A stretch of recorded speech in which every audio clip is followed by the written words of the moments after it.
OFX was popping, man. So, psychology. The psychology you need to have to be successful in Forex. So, when it comes to money, when it comes to playing with people's money, the psychology just skyrockets. Okay. It's a lot more personal, and especially in Forex because you can see the account balance going up and down. You can see the money that you're losing. You can see the trades that you miss and all that stuff. And it's a lot different than investing because investing, you just throw the money in there, you don't pay any attention to it. And after about a month or two, you forget it's even there.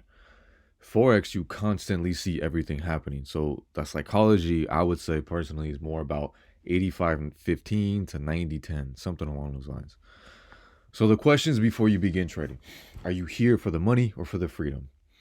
Because they're two completely different things. I started Forex just because I wanted to have the freedom in my life to travel and have nice cars and houses and not have a boss, no cap on my income. I started doing Forex because of that, and then I fell in love with it. If you start Forex just for the money and you want to make millions of dollars, most likely you're going to burn out and never go anywhere just because you don't end up loving the process. You start it for this one thing, this piece of paper, and that's it. If you started to create a life for you and your family, it's a completely different thing. And then how much time are you willing to invest? Because this is a skill set.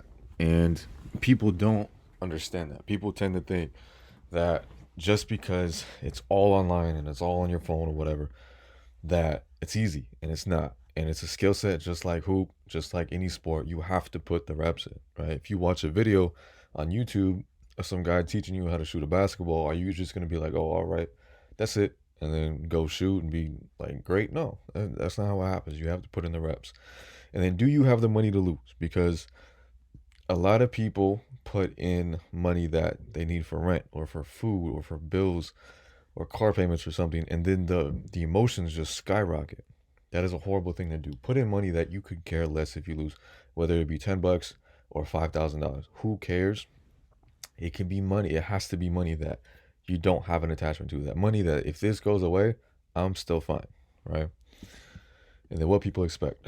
People expect trading to be a full-time job. It is 100% not. You have to put in full-time effort to quit the full-time job for sure, but it's not. It takes 15 to 20 minutes a week of you, I guess, quote unquote, working, even though you're just looking at charts. It's not hard. And then all you do is push buttons. Okay. 100% that's not true. There's so much that goes into it and so much learning that goes into it. But I guess at the end of the day, once you get to a point to where the analysis is like 1 to 2 minutes and it's super easy, you know exactly what you're doing. I guess at the end of the day, it is just pushing buttons. But it takes so much work to get to that point to where it's just pushing buttons that it's just ridiculous that people even think that. And then get rich quick.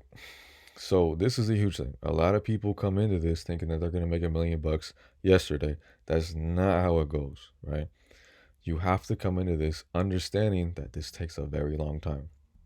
The day I started doing this stuff, I said, I'm okay if this takes me 10 years to become successful. That's what I told myself. Compounding accounts takes time. So let me show you this. So let's say we start with $500 in the account. Okay, let's say we do 5% a week, 1% risk per setup, and this is the projected amount of money every week that you're supposed to make.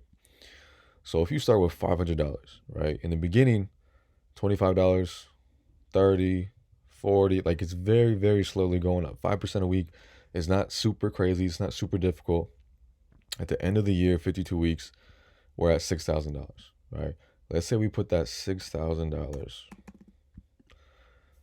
and then we do the same thing. So year one, 500 to 6,000. Year two, 6,000 to what? So now instead of making $25 in the first week, we're making 300. Complete difference, right? Then we start making 500, then 700, then 1,000, right?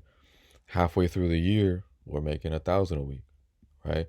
So we start out with 6,000, and then boom, 75,000 in year two. So year one, 500 to 6,000. Year two, 6,000 to 75,000. Okay, that's 2 years.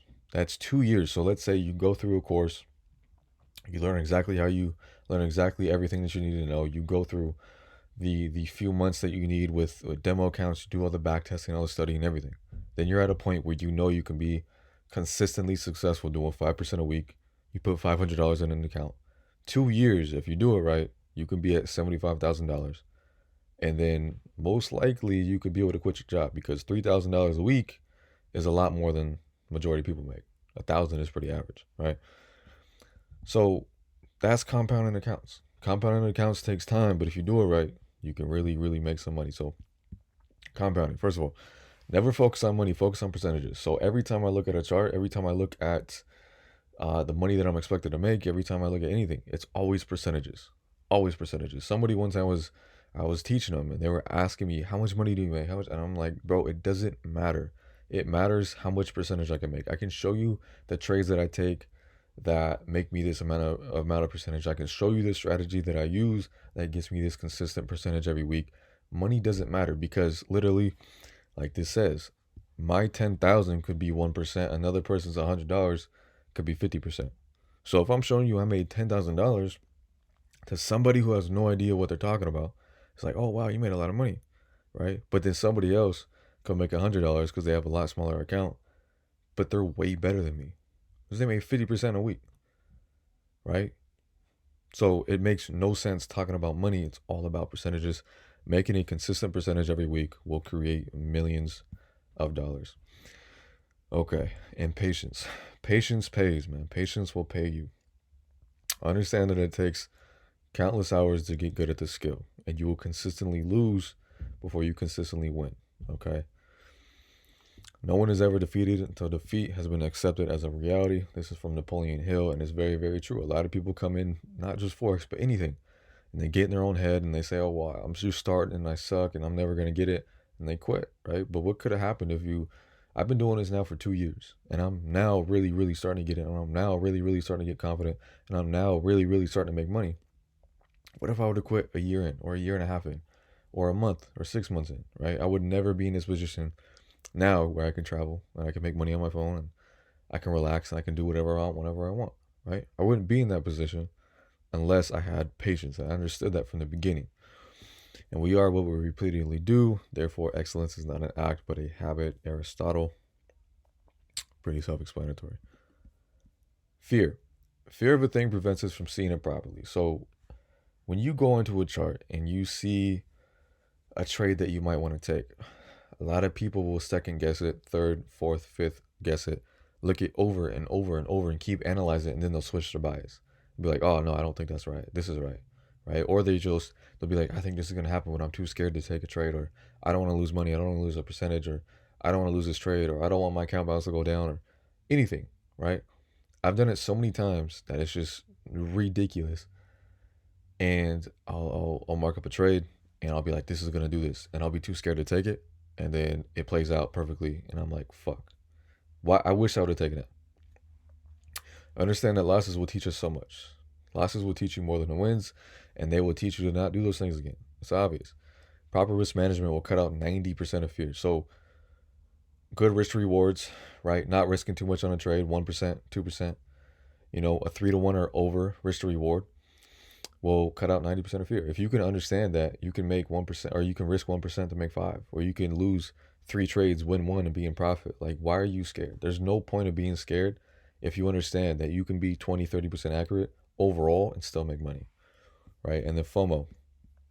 FOMO's a good one. All you need is one good trade a week. So don't focus on the ones that you miss. Like, of course, if you miss them, like, figure out why you missed them, if you weren't awake, or if you were just doing something else, or you weren't focusing on the certain session that you're supposed to, whatever. But all you need is one good trade a week. So don't focus on 50 pairs trying to catch every single trade. All you need is one good trade a week to make 5, 10, 15, 20%, and you're great. Focus on less than make more. So I used to literally focus on all of the major pairs.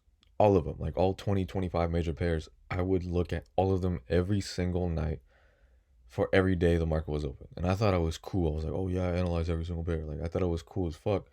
But now I realize how dumb it was, because I used to mark up, every single pair. And therefore, since there were so many pairs and so many things I was looking at, I couldn't remember anything. And back then I didn't know that alerts existed. If I did, my phone would have just blew up with alerts. But I didn't know alerts existed. So I would miss all of the trades. And then what I would do, since I missed out on them, I would go and find other trades to take, and I would force trades and I would lose them because I missed out on the other ones. Fear of missing out is a huge one. Alerts are your best friend. use alerts, stick to 2 to 3 pairs, and all you really need is one good trade a week. Like, all you really need is one pair, but I get bored just trading one pair. So I trade multiple, and alerts are your best friend. Set alerts everywhere. Set alerts, and turn on your notifications, and you'll be fine. And then ego. Ego, this is the last one because this is normally what happens, and I have a good example of this. There was this one week when I made a while back. It happened one time. It was a few months ago. It happened a while back. I made like $1,000 in a day, almost $1,000 in a day, and I was super hyped. And I was like, you know what? I'm the shit, and I'm dope. And I didn't trade. I made it on like a Sunday or a Monday night, and I didn't trade the rest of the week. And the next week coming into it, I was like, I'm the shit, and I'm hella good, and this and that. I lost all of the money back, all of it. I won 2 trades to make that $1,000 bucks, and then the next week I lost because I used good risk rewards. It was 2 trades, however much money, or however much percentage, and then the next week I lost like 6, 7 trades, lost all of the money back, all of it, because I was way too confident. My ego got the best of me, man. Ego is the enemy of success, and most of the time it's just gonna happen. Like, unless you have your emotions already in check, it's most likely gonna happen. Don't get caught up in the wins. Focus on the next trade.